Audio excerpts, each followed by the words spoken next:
Hello guys, welcome to Collegewali PADHAI.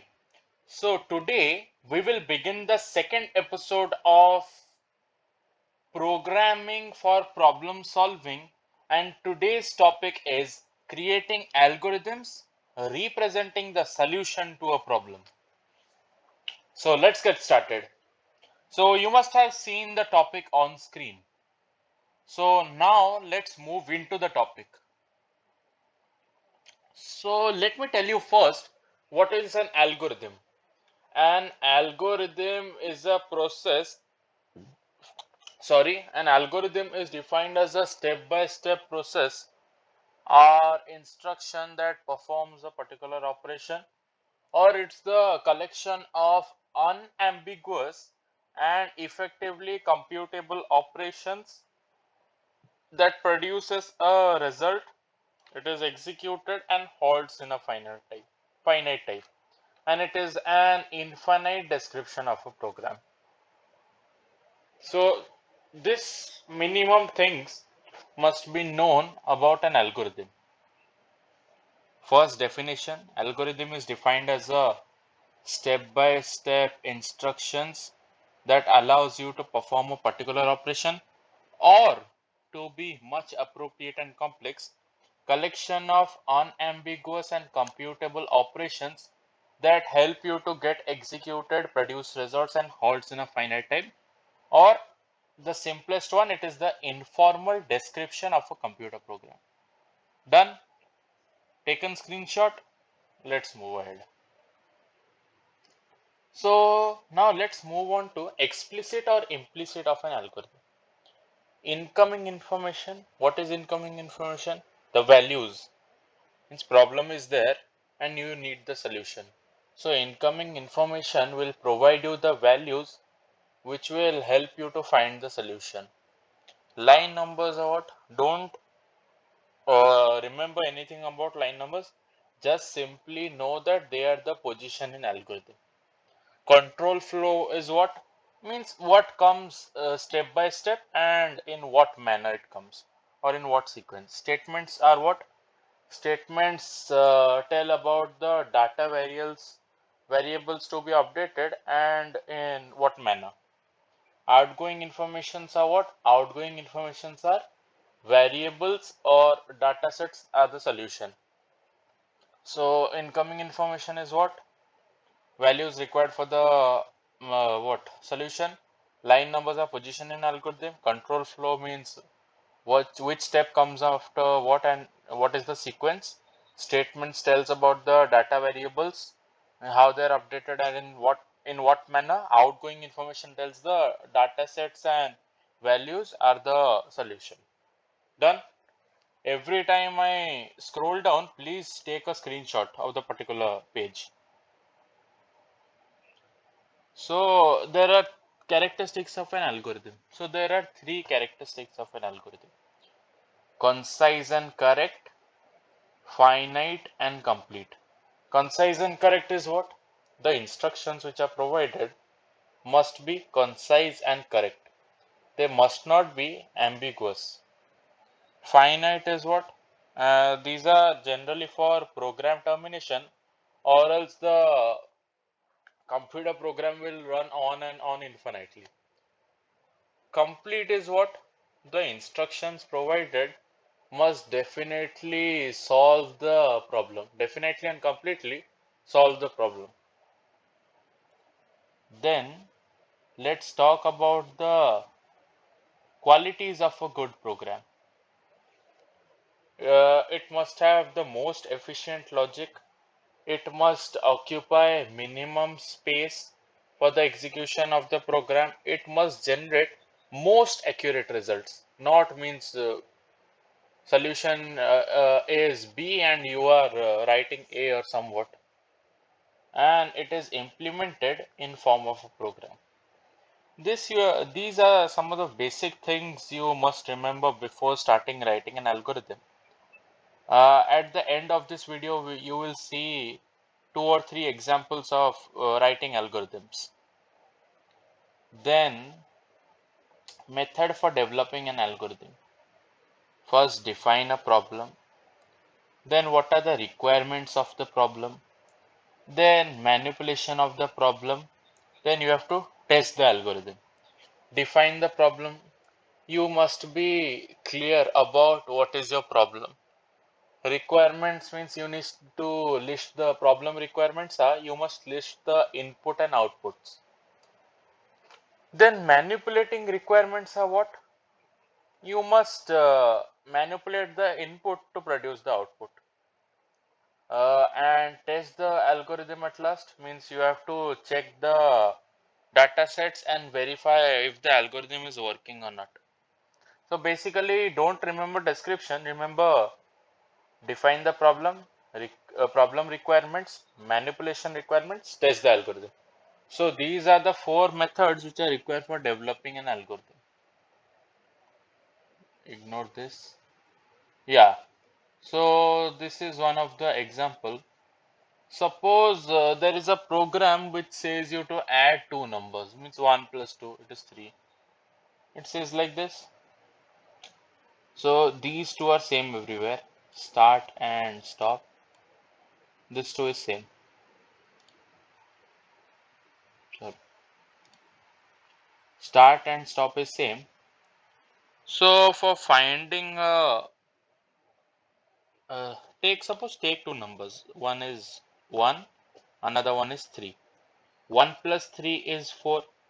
But you cannot directly write the numbers that 1 plus 3 equal to 4. You can't write this directly. So this needs to be in form of some program, and before the program you must write the algorithm. So you take two variables n1 and n2 and taken, and also take a variable sum, means to which the value 4 will be added. So provide values to n1 and n2. Then display the sum equal to n1 plus n2. Then print sum, then in the output 4 will be there. Understood? दो variable लेना है, n1 n2 पकड़ लो और एक variable sum ले लो जहां पर ये 4 से होगा जाके, इधर ये n1 में रख लो, सोचो ये n2 में रख लो, sum equal to n1 plus n2, तो सम में क्या स्टोर होगा, 4 स्टोर होगा और फिर 4 आउटपुट में दिखाएगा, फिर स्टॉप हो गया, सिंपल. वैसे ही next one, let's see, find the largest among three numbers. I told you start and stop is same, but don't write stop because you don't know how many steps are going to take.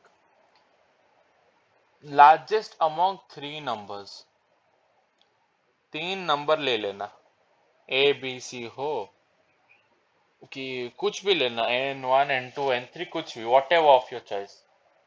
Then first take three variables A B C, then check whether A is greater than B, and then check if A is greater than C. First declare three variables A, B, C, suppose. Then in the next step check if A is greater than B. Then in the next step check if A is greater than C. Then display A. Then display A. If A is greater than B, go to step 4. A is greater than B. Suppose take an example of where to write. Suppose let's take the example 1, 2, 3. 1 comes under A, 2 comes under B, 3 comes under C. So you have taken the variables as A, B, C. First we are going to check if A is greater than B. 1 is greater than 2. False. So we have to go to step 7. If B is greater than C, go to step 8 or else go to step 9. 2 is greater than 3. No, so you have to go to step 9. Then in the output 3 will be displayed. That is C. Just like that, as it is written here. If A is greater than B, go to step 4. Means then if A is greater than B condition is satisfied, then it will check if A is greater than C. If it is there, then it will display A, but otherwise is also there. Here otherwise go to step 7. Step 7 it is written if A is greater than B, अगर ये statement false हो गया, then we have to go to B. If B is greater than C, B is greater than C होगा तो B display करना पड़ेगा output में. अगर B भी greater than C नहीं हुआ तो C ही डायरेक्ट आउटपुट में आएगा. It will show C as output over there. So this is largest among 3 digits. Then, so what are the benefits of an algorithm? Each step in an algorithm is the logical sequence. Each step is in algorithm is a logical sequence. Algorithm acts as blueprint of computer programs and helps in program development. It has a definite procedure. It is independent of programming language. This is enough. First one is what? Yeah, benefits of algorithm. Each step of an algorithm has its own logical sequence. Every step has its own logical sequence. Then it acts as blueprint of computer programs. This only helps to write programs now. And also it helps in programming development. And it has a definite procedure. There is a definite procedure of writing algorithms. Then it is independent of all the programming languages. Done. So what are the limitations of algorithm? Algorithms are time consuming. Big tasks cannot be put in algorithms. It is difficult to show branching and looping. These 3 things you need to remember. Algorithms are time consuming. Big tasks are difficult to take in algorithms. Difficult to show branching and looping. These are the limitations of algorithms. Suppose if we take an example of validating someone's email ID. Suppose your friend's email ID. First, these 2 steps are same. Start and end. First, we need to take a variable. Suppose A to receive the user's email address. Means we need a variable, no? Variable तो चाहिए ना अपने दोस्त का email address लाने के लिए. Variable, then clear the variable in case if it's not empty. Clear the variable if it's not empty. Then ask the user for the email address. Means ask your friend for the email address. And then store the email address in the variable. Then check the stored response जो email address हमने store किया है, if it is valid or not. If not valid, go to step 3. Clear कर देना. Or else direct end. Done. So this was all about creating algorithms. Hope you liked the video, and I would request you to go through the PPT once more, as this is just a video, but if you have taken the screenshot, it would be much easier for you to go through. So thanks for watching the video, and do give it a like button, subscribe to the channel, and press the bell notification. And if you also want your friends to learn more, share this video to them. Thank you.